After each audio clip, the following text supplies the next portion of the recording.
Good morning, and welcome to World in 15, your trusted source for comprehensive coverage of today's most pressing events, delivered with accuracy, integrity, and insight.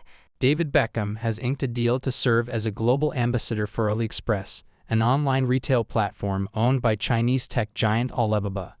The announcement coincides with the imminent kickoff of the Euros football tournament in Germany next month. We have Shelby reporting on this. While the financial details of the agreement remain undisclosed, Beckham's partnership with AliExpress follows the platform's recent exclusive e-commerce platform partnership with UEFA, European football's governing body. As part of the deal, Beckham will spearhead AliExpress Score More promotion, offering fans the opportunity to engage with UEFA Euro 2024 through exciting prizes during matches. Expressing his enthusiasm for the collaboration, Beckham emphasized AliExpress' role in bringing fans closer to the action on the pitch during UEFA Euro 2024. AliExpress joins a roster of prominent Chinese firms sponsoring the Euros, including BYD and Vivo. Since retiring from professional football, Beckham has been actively involved with various brands and sporting events. Alongside his wife Victoria, the couple boasts a combined fortune of £455 million, according to the Sunday Times Rich List. The Euros tournament, set to be the largest sporting event of the year following the Paris Olympics and Paralympics, will span across 10 cities including Munich and Hamburg. With a total of 2.7 million tickets available, the event is expected to draw significant global viewership, building on the success of the 2020 Euros, which garnered a staggering 5.2 billion live television audience worldwide, according to UEFA. Back to you, John. Thanks for that update. Goh Chun Pom, the CEO of Singapore Airlines, has extended his heartfelt appreciation to the carrier's staff for their dedication and resilience in the aftermath of a recent turbulence incident that resulted in a tragic loss of life and numerous injuries. We have Anthony reporting on this. In a memo obtained by the BBC, Mr. Goh acknowledged the immense challenges faced by the Singapore Airlines team over the past 5 days. The incident occurred when Flight SQ321 from London to Singapore was forced to divert to Bangkok, Thailand, following severe turbulence encountered over the Indian Ocean on 21 May. The Boeing B777ER aircraft was subsequently flown back to Singapore. Expressing gratitude for the agility, dedication, and teamwork demonstrated by the staff during this trying period, Mr. Goh conveyed his heartfelt thanks on behalf of the Singapore Airlines board and management team.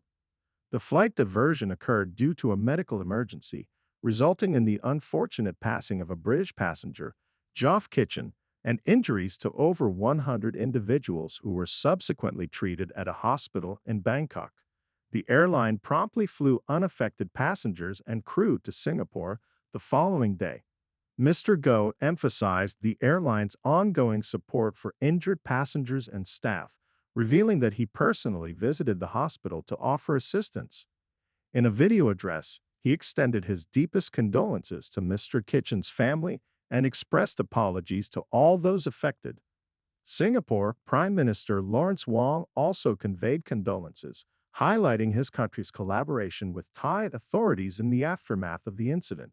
He announced that Singapore's Transport Safety Investigation Bureau would conduct a thorough investigation. Despite this tragic incident, Singapore Airlines has maintained an exceptional safety record with rare occurrences of accidents.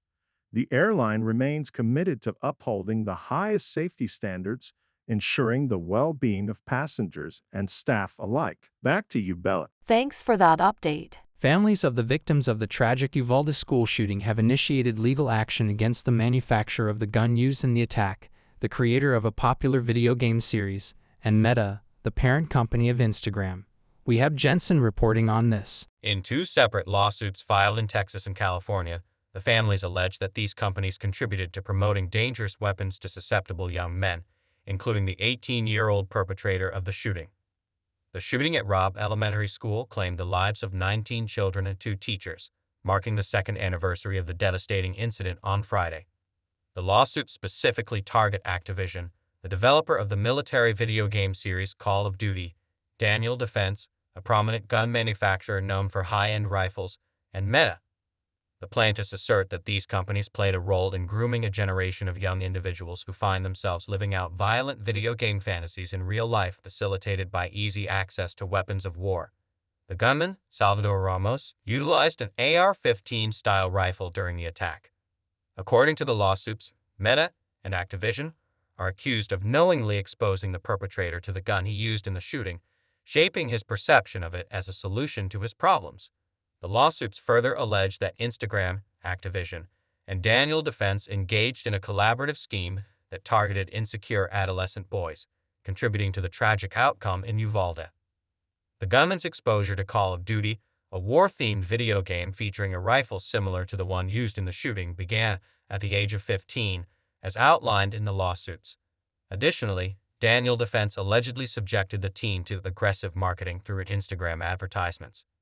An Activision spokesperson expressed condolences to the victims' families and emphasized that millions of individuals worldwide enjoy video games without resorting to violence. Meta, Daniel Defense, and Activision have been contacted for comment regarding the lawsuits. Notably, Daniel Defense previously dismissed similar lawsuits as frivolous and politically motivated. The families of the victims recently reached a settlement with the city of Uvalde, while also announcing plans to pursue legal action against 92 individual officers from the state's Department of Public Safety for perceived failures during the shooting response. Back to you, John. Thanks for that update. The Institute for Fiscal Studies, IFS, has issued a sobering assessment of the financial landscape awaiting the next government, cautioning that the state of public finances casts a shadow over the election campaign. According to the IFS, addressing the fiscal deficit may necessitate further tax hikes or cuts to public services, underscoring the need for a transparent and robust discussion on the matter. We have Jordan reporting on this. The IS highlights the commitment of both Labor and the Conservatives to reduce national debt as a share of national income. However, it warns that high interest payments on existing debt coupled with sluggish economic growth could pose significant hurdles to debt reduction, requiring additional measures regardless of the governing party. The current chancellor has already projected potential cuts in funding for certain public services, potentially exceeding 10% in the coming years, after factoring in population growth and inflation. Moreover, tax revenues are projected to increase as a proportion of national income, driven partly by frozen income tax thresholds. Given these challenges, the IS outlines 3 broad options for the next government: implementing spending cuts, raising taxes further, or increasing borrowing, each with its own implications for fiscal sustainability. Paul Johnson, director of the IFS, emphasizes the importance of transparency and proactive fiscal planning, urging the next government to engage in an open discussion based on the available financial data. In response, Darren Jones, Shadow Chief Secretary to the Treasury, acknowledges the scale of the challenge ahead and pledges immediate investment in public services if Labor wins the election. As economists and policymakers converge on the need for prudent fiscal management, voters can expect tough decisions ahead that may impact their economic well-being. The BBC has sought comments from the Conservatives on the IS findings. Back to you, John. Thanks for that update. Google's experimental AI overviews search feature is facing backlash for providing inconsistent and inaccurate answers to user queries. Users have reported receiving bizarre responses, including suggestions to use non-toxic glue to make cheese stick to pizza better and advice to eat 1 rock per day recommended by geologists. We have Ava reporting on this. The AI-generated responses have been widely mocked on social media, with some pointing out that they appear to be based on Reddit comments or satirical articles from sources like The Onion. Google, however, maintains that these instances are isolated and not representative of most users' experiences with the feature. While Google acknowledges the occasional policy violations and is taking steps to refine its systems, this isn't the first time the company has encountered issues with its AI-powered products. Earlier this year, its chatbot Gemini faced criticism for its woke responses, and its predecessor Bard also had a rocky start. Despite the challenges, Google's AI Overviews feature aims to streamline search results by providing summaries, eliminating the need for users to sift through multiple websites. However, its experimental nature means users are cautioned about its reliability. Nevertheless, given Google's dominance in the search engine market with over 90% global market share, according to StatCounter, the AI Overviews feature is likely to be widely used. As more AI-driven search tools emerge, trustworthiness remains a critical factor, particularly for a platform as influential as Google Search. While the potential of AI-driven search to simplify information retrieval is promising, instances of inaccurate or nonsensical responses highlight the importance of robust systems and ongoing refinement to ensure reliability and user trust. As Google continues to navigate challenges with its AI-powered products, including scrutiny from regulators and users alike, the need for accountability and transparency in AI development remains paramount. Back to you, Bella. Thanks for that update. New research from the Chartered Trading Standards Institute, CTSI, suggests that more than two-thirds of pints of beer and glasses of wine served in UK pubs and bars contain less drink than they should. We have Patrick reporting on this. The report, published on Friday, found that 70% of the beer and wine samples it collected across the country were being short-measured. This discrepancy means that the average beer drinker is losing around £88 and 40 pence a year, while a wine drinker is losing around £114 and 40 pence per year. In response, Trading Standards is urging pubs and bars to ensure they are correctly measuring their drinks. The findings come amid rapidly rising alcohol prices, with a 6.1% increase in the past year, according to the Office for National Statistics. Labour MP Jess Phillips commented that short measures add insult to injury amid the ongoing cost of living crisis, emphasizing that consumers should get what they pay for when going out for a drink. According to CTSI, the most underpoured drink was found in Walsall, West Midlands, with a 15% shortfall compared to a full pint.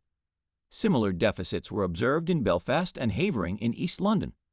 Duncan Stephenson, a CTSI spokesman, stated that while they wouldn't identify specific locations or chains, they're calling for broader research to be conducted on the issue. CTSI's chief executive, John Harriman, stressed the importance of the hospitality sector ensuring that consumers receive value for money by correctly measuring the drinks they serve. However, Emma McClarkin, chief executive of the British Beer and Pub Association, emphasized that landlords do not want to be accused of short-serving customers, noting the millions of visitors who enjoy pubs each week. Back to you, John. Thanks for that update. Renowned chef José Andrés approaches food as more than just sustenance. For him, each dish is a narrative waiting to be told. In a candid conversation with BBC correspondent Katie Kay on her series Influential, Andrés discusses his unique culinary philosophy and his mission to use food as a force for good.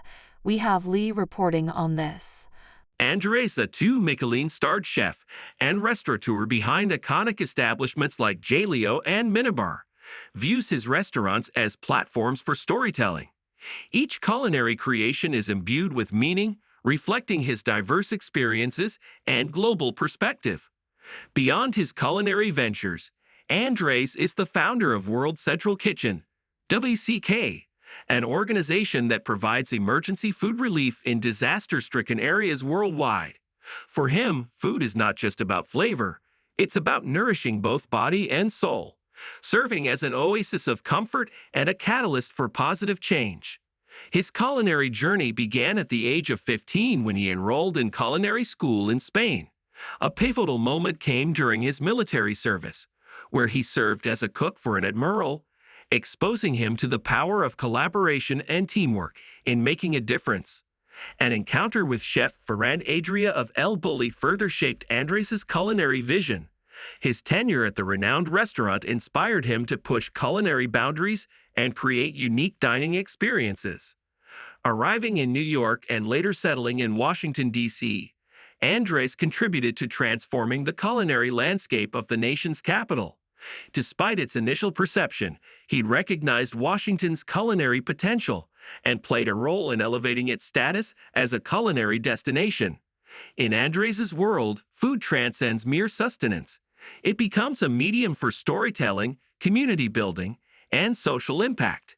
Through his innovative approach to cuisine and his humanitarian efforts with WCK, he continues to redefine the role of chefs in society, proving that food has the power to inspire, unite, and uplift. Back to you, Bella. Thanks for that update. Thanks for tuning in to World in 15 for your daily dose of news and updates. Don't forget to hit that subscribe button and turn on notifications so you never miss out on breaking stories and insightful analysis.